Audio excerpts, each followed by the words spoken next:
to hit today before you all get started working. The first is that I want to clarify some general things that they will apply to the friction investigation that you're doing, but really the importance of the things that I'm going to start with is the generality of what's going on. And because this scenario that we've got, where we have an object on a slanted surface, is a super common scenario in physics. We use it all the time. If I were to draw this out, and just like to kind of keep things simple, this is the scenario that we're looking at.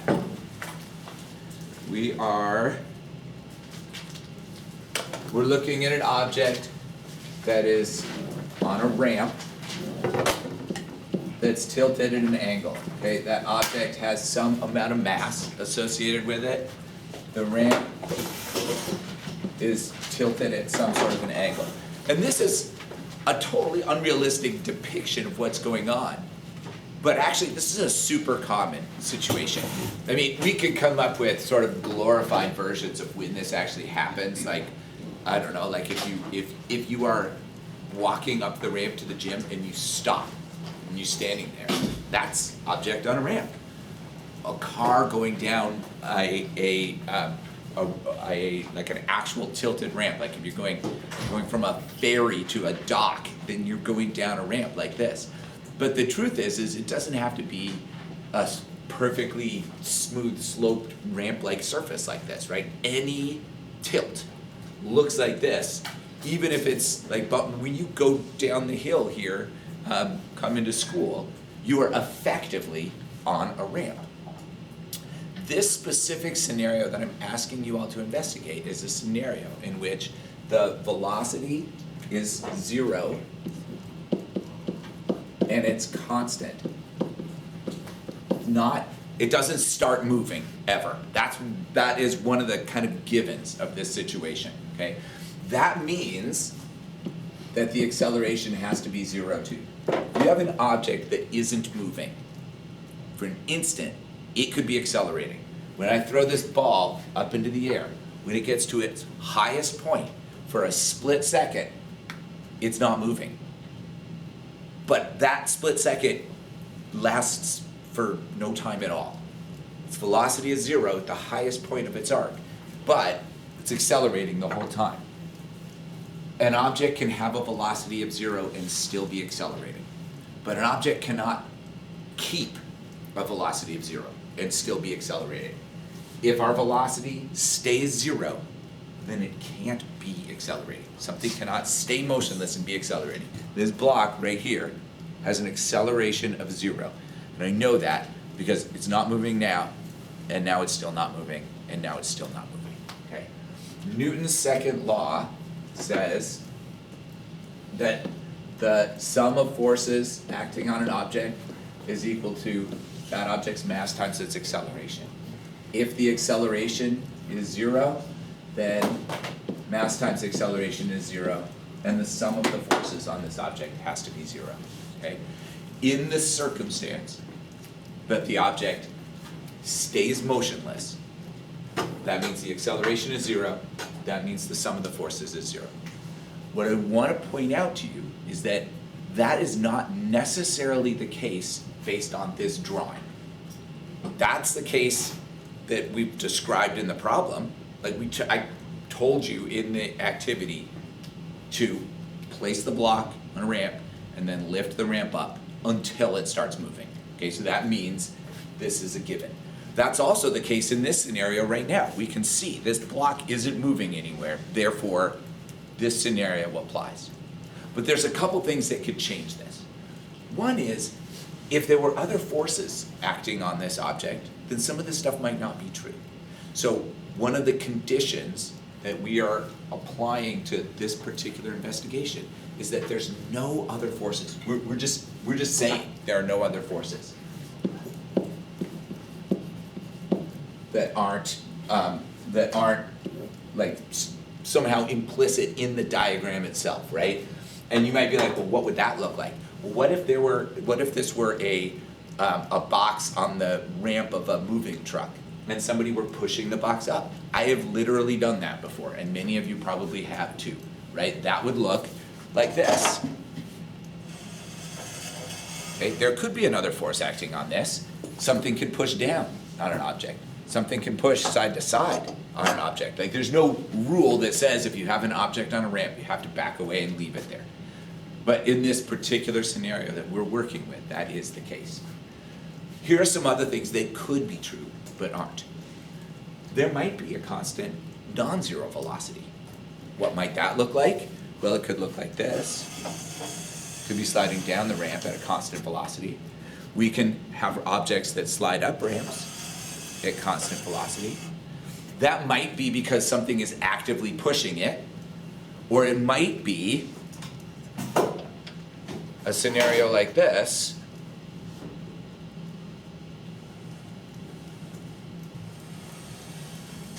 It's pretty much a constant velocity, right? I'm not pushing it though. I just lifted the ramp high enough that I get a constant velocity. If I were to push something hard enough, it would continue to slide up the ramp even after I stopped pushing, right? You can see that didn't stop when my hand stopped. So we have motion here with no pushing force in the direction of its motion. We could also have accelerated motion. This thing could be accelerating in any direction.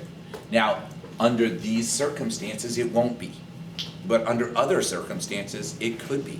It could be going up the ramp and speeding up. Maybe it's a car and it's driving and it's like accelerating. You can accelerate uphill. Maybe it's a wagon and it's rolling downhill and going faster and faster and faster and faster. It could accelerate side to side. It could accelerate up off of the ramp. What might that look like? Well, a rocket could accelerate up off the ramp, right? But we could also get things to accelerate up off of a ramp without using any kind of like rocket fuel or anything. Like this ball just accelerated up off the ramp. As soon as it hit the ramp, it compressed. There was a tremendous amount of force that was generated due to that compressed air inside the tennis ball. And there was a moment, if we had filmed this, which I did actually, there would be a moment where we could take a single frame from this video where the ball looks like this, but it's accelerating upward off the ramp. We can have things accelerate down into the ramp, which would seem weird, but it happens all the time. I mean, I can make this ramp accelerate downward just by pushing on it, right? So if I put something heavy enough on here, when that object comes into contact with the ramp, it accelerates downward as the ramp flexes. Doesn't last long, but it happens. If we have a really terrible cheap ramp, that can happen a lot more quickly and dramatically, right? When this ball is on this ramp, as soon as I let go of it, it pretty much accelerates straight down. You're not gonna get that situation if the ramp remains intact, but things break. We know that, okay? Imagine a trampoline. If you're jumping on a trampoline, as you move downward, you counter the surface of that trampoline. Your downward motion slows and stops, and then you start moving upward. That's upward acceleration. There is a force upward on you from the ramp, or from the trampoline, and you can see that trampoline move down as your motion continues downward. So there's all sorts of stuff that could be going on here. And if we're not able to visually verify what's going on, or we're not specifically told what's going on, we can make no assumptions about the things that aren't shown. So if I draw you a picture like this and ask you, is it accelerating? The correct answer is, I don't know. If I ask you if it's moving, the correct answer is, I don't know. If I tell you that it's moving at a speed of 2 meters per second, and then I ask you if it's accelerating, you still don't know. If I ask you what direction it's moving, you still don't know. And I'm making a big deal out of this because typically we tend to assume two things about this particular scenario. Either it's not moving at all, or it's sliding down the ramp. And those are very common situations, but they're by no means the only one. Every single one of us who goes home today up over Highland is at some point going to be accelerating up a ramp. No matter what your velocity is, you're gonna speed up a little bit, fractionally maybe, or maybe a lot, as you go up that hill. So you're not just sliding down, we're not just staying still. So don't make that assumption. Having said all of that, in this case, it is true that we've designed a scenario in which there's no motion, okay? So given that there's no motion, that means velocity is gonna stay zero, there will be no acceleration. The sum of the forces is zero. And I've specifically told you there's nothing else going on here besides an object sitting on a ramp. Nothing is pushing down on the object, pushing down the ramp or up the ramp or side to side. There's no other forces beyond the ramp and like gravity and friction. Those are the only three forces that are involved here, okay? There's one universal here that I want you all to think about, and that is that the object's weight can't change. The object's weight cannot change. Weight is the size of the gravitational force on an object. This object isn't changing its mass, and the acceleration of the object in free fall isn't gonna change. Its weight absolutely cannot change. So if we were to draw a free body diagram for this object, there's gonna be one thing on here that no matter what else goes on, is always gonna be true.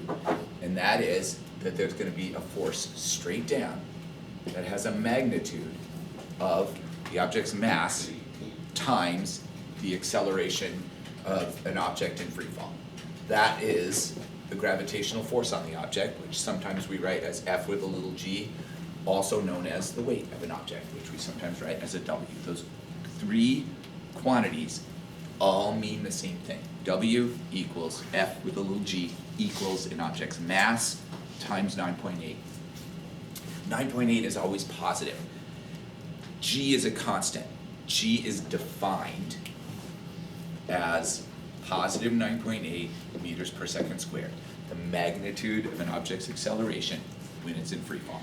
Okay? So we can find the weight. There are also going to be some other forces acting on this object. Maybe friction, there's going to be maybe some normal force. If we're not limiting our scenario to this stuff, it becomes really difficult to determine what those forces are and in what direction they are.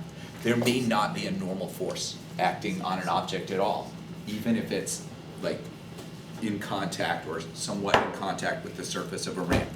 If I take this object right here and I place it on this ramp, but I'm holding it by a string, there's really no upward force on this object from the ramp at all. If there were a scale underneath there, that scale would basically read zero. Okay, so I can eliminate the normal force by lifting up on an object. I can change the direction of the force of friction acting on an object. If I push the object this way, friction always opposes motion. Friction is in this direction. If I push the object the other way, now friction is in this direction. If I were to push this object sideways, friction would be sideways. So we can't draw friction or normal forces. We don't know if there are any other forces acting on the object. For all we know, there's no friction at all. This may be on a, there may be incredibly well oiled bearings, and this thing might be on wheels, and it might just glide down without any friction whatsoever, without any measurable friction whatsoever. So there's a lot that we can't say is always true, but this is true. There will always be a downward force from gravity. The other thing that we can do is, given the fact that in many situations this object's motion is likely to be parallel to the surface of the ramp, we can say that if it's helpful to us to have a tilted reference frame for this object, such that, for example, up and to the right is positive and perpendicular to the surface of the ramp is positive, we can take this gravitational force and break it into components that are perpendicular and parallel to the surface that it's on. And the magnitude of those components will be related to the weight of the object, mg, and the angle of the surface that it's on, which is theta. the perpendicular component of the gravitational force will have a magnitude of mg times the cosine of the angle. The way I've drawn my reference frame, that would be a force in the negative direction. Okay? Here, we have a component with a magnitude of mg times the sine of the angle. The way I've drawn it, that would be in the negative direction, parallel to the surface of the ramp. I'm going to call my parallel direction x, my perpendicular direction y. These two components are a given. There's always going to be a perpendicular component of the gravitational force that is sort of angled toward the ground with this magnitude, mg cosine theta. There will always be a parallel component of the gravitational force that is down the ramp that has this magnitude. The other forces, we don't necessarily know in general, but in our specific circumstances here where we're saying there's no other forces and the object is motionless, we can determine what those other forces look like. If this object is not accelerating, then there needs to be a force that balances out this perpendicular component of the gravitational force. The only thing that can do that is the ramp itself. So there has to be a normal force, which we write F with a little n, or sometimes we just call it n. The magnitude of the normal force has got to be equal to the magnitude of the perpendicular component of the gravitational force. Otherwise, this object would be accelerating. These are the only two forces or components that are perpendicular to the ramp. If they're not the same, the object has to accelerate. And then there's got to be a force in this direction as well that is equal in magnitude to the parallel component of the gravitational force. So that means there's got to be a force that is pushing or pulling this object up the ramp. There's only one force that can do that in this particular scenario, and that's the force of friction, which we usually write as a capital F with a little f subscript, or sometimes we just write as a little f. Those of you in AP, I don't think it really matters how you label these forces. Those of you that aren't in AP, I don't care. I generally use this. This is going to be my force of friction. This is going to be my normal force. This is going to be my weight. That's how I will label my forces. And you notice that I am not putting any negatives anywhere. Forces are always positive. There's no such thing as a negative force. They can be in negative directions, and we'll take that into account in just a couple minutes. Okay. This piece right here is always true. Always true for any object that's on any sloped surface. Okay? Always. You don't get away from gravity unless you're in outer space. Okay? You just can't. At the surface of the Earth, an object has weight. Weight is always the same. If we decide that we would like to look at components of the gravitational force with respect to an angled coordinate system, it's always going to look like this. If our angle here reflects the difference between some perpendicular component and the overall gravitational force, then the perpendicular component is going to be weight times the cosine of theta. The parallel component is going to be weight times the sine of theta. Whether those are positive or negative depend on what your coordinate reference system looks like. Okay. But this will always be true. This piece right here, a normal force that is equal in magnitude to the perpendicular component of the gravitational force, and a friction force that's equal in magnitude to the parallel component of the gravitational force, that's not always going to be true. If there are other forces, or if there's acceleration, then that may not be true. The direction of the force of friction will depend on the direction of motion. So if this thing is moving up the ramp, then friction is in the opposite direction. Having said all of that, in this particular scenario, we know it has to look like this. Aaron? Is the angle for the components of gravity equal to the angle of the ramp? Yeah, that's always going to be true. This angle here will always be equal to this angle here. And I can show you that with some geometry stuff, but I'm not going to do it for everybody. For now, take my word for it. This is a depiction of the force of gravity and its components that you can take to the bank. You can use this always, right? But I'm going to introduce a couple of things that aren't always true. They are true in this particular scenario, but they're not always true. The next piece that I'm going to show you relies on this. If we have no net force, then, Mr. Ayer mentioned this to you all the other day, if we have no net force on an object, then that means in any one dimension, there cannot be an overall force. We can't have an overall force in a dimension, in any one dimension, and still have a completely balanced set of forces in all the dimensions combined. It doesn't work. So that means if our sum of the forces is 0, then if we were to sum all the forces in only our parallel dimension, those are going to be 0 as well. And if we sum all the forces in our y dimension, those are all going to be 0 as well. Mathematically, we know what all the forces or components are in each of our dimensions. If the sum of the forces in our x dimension are 0, then that means that our positive force of friction plus our parallel component of the gravitational force in the negative direction have to equal 0. If all of the forces are balanced, then all of the forces in the parallel dimension must be balanced. If all of the forces in the parallel dimension are balanced, then they sum to 0. We have one force in the positive direction, we have one component in the negative direction. The sum of those two forces has to be 0.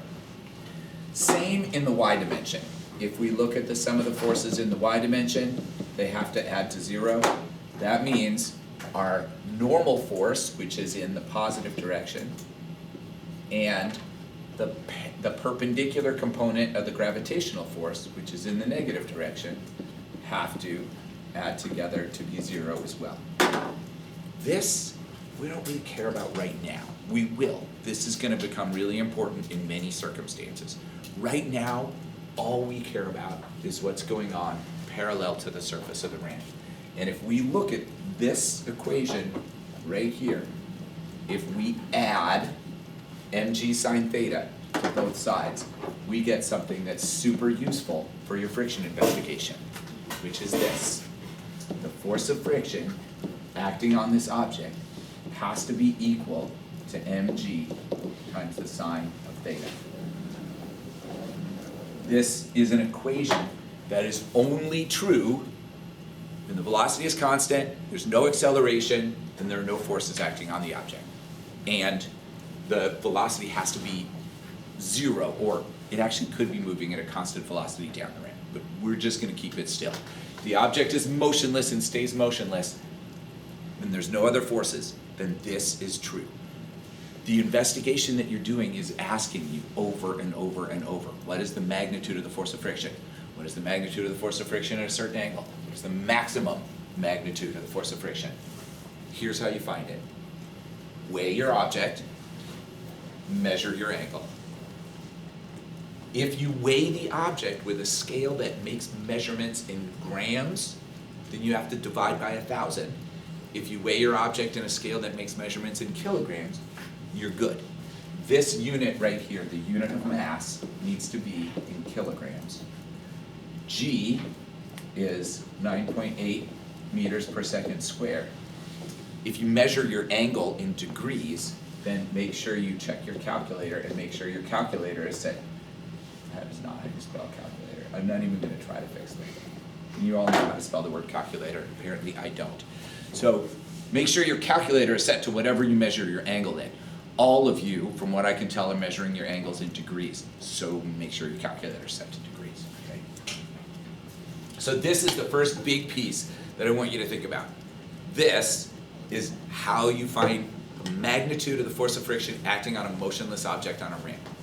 Here's the problem some of you encountered the other day, though, is you were like, okay, well I get that, Brigard, except you're telling me to raise this object, raise the ramp, until it just starts to slide.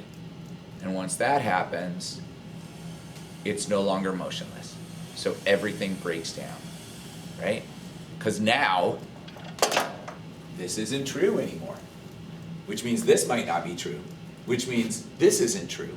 Which means this and this aren't true, which means this isn't true. So if I'm telling you, raise the ramp up until it starts moving, and then I'm asking you what the force of friction is, but this equation only works when the object isn't moving, then what the heck do you do about that? And the answer is, I'm just gonna write this up here so that we still have it. And remember, this only applies if the object is motionless and it's not experiencing any other forces besides force of gravity, friction, and the normal force, okay? But given all those things, this is gonna be true. But as we take our ramp and tilt it,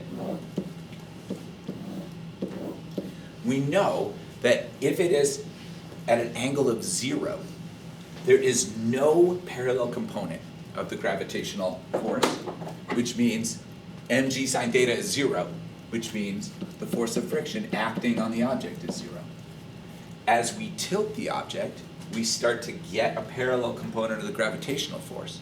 Before it moves,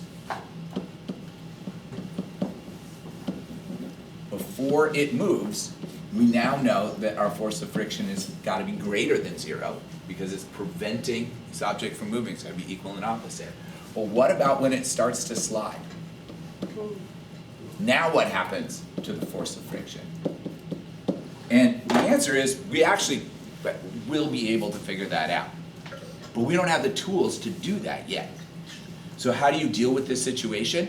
The way you're going to deal with this situation is that we're going to look at the angle at which it just starts to move, and we're going to kind of recognize that there's a lot going on there, right? Like, those of you who watched me carefully could see I can't hold this ramp up without shaking a little bit.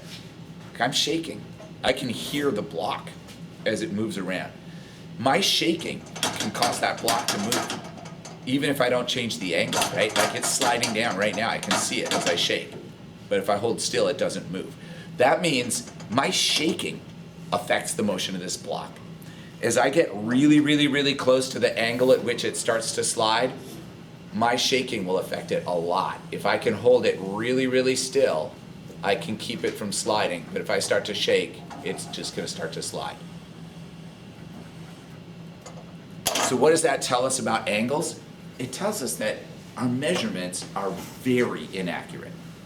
If you lift the ramp up to 15 degrees or 30 degrees and it just starts to move, then we're going to consider this as like it's a transition angle, right? The way we're going to look at this is like the Schrodinger's cat of angles. This is the angle at which the box starts to move, but also isn't really moving. How can we say that? Well, one way we can say that is what I just described, because the truth is that if you lift it up to 30 degrees 10 times, it's not going to move every time. Sometimes it will, if you're a little shakier, and sometimes it won't, if you're a little bit more steady. So that's one way of thinking about it. Another way of thinking about it is if we had perfect materials and perfect instruments, and we made perfect measurements, what we would find is that there's an angle really, really, really, really, really close to 30 where it doesn't move, and then another angle that's just a little bit bigger where it does move. Like, for example, maybe it's motionless at exactly 30 degrees, but at 30.00000001 degree, it just starts to move. Is there any difference between these two angles? No. Not really. Not that's going to show up mathematically. So what we can say is, if you're very careful as you lift your ramp, when you get to the point where your object just starts to slide, just say that is the same angle at which it was motionless, the last angle at which it was motionless. Is that exactly right? No. Are you going to get mathematically numbers that are dramatically different? from what you would get if you knew the exact angle at which it didn't move? No, it's all the same. It's so close that we don't need to be perfect about it. What you do need to do is take really close and careful measurements and tilt your ramp really carefully. The degree to which you nail this angle is less important than the degree to which you're consistent within a few degrees, right?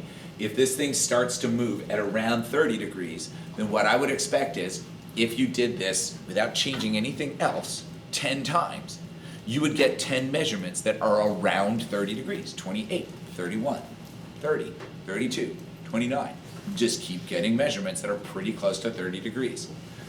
If you change something like the surface type, if you put some sandpaper on your block, or you turn your block so that it's on the felt side, or if you change the weight of the block, or if you change the surface area that's exposed, then what I would expect is you would get a measurably different set of angles if you took 10 measurements. And that's what we're looking for. How different are the angles or the forces of friction as we start changing things with our block? Okay? What would you say is a good margin of error? That is a great question, and the answer is I have no idea. I don't know. And one of the things that's kind of interesting about this kind of work is there was a point when physicists didn't know either, right? I mean, 600 years ago, we didn't know exactly what influenced friction. We knew that it was a thing, but we just didn't really know how it worked. So physicists who were trying to figure this out had to just kind of figure it out themselves. They had to basically like take a bunch of measurements and investigate and do a bunch of comparisons until they finally got to a point where they were like, well, this one seems to have a real impact, but this one doesn't. The numbers keep changing, but not by very much. So we're gonna say this doesn't do anything. We're gonna say that this does do something. In reality, everything makes a difference, right? Like the air pressure in the room could potentially change friction.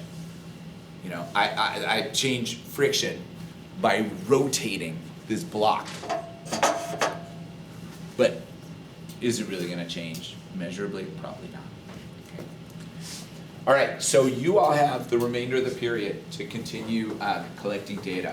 What I'm looking for is a really thorough, careful evaluation of those three things that we're looking at. We're looking at the weight of the object, we're looking at the surface type, whether it's wood or felt or sandpaper, and we're looking at the surface area, how much of the object is in contact with the ramp. And ideally, you will collect data, make some reasonably nice looking graphs or charts, and be able to answer with confidence questions about which of those actually influence the force of friction acting on the object, okay? You have the rest of the period to work on that, and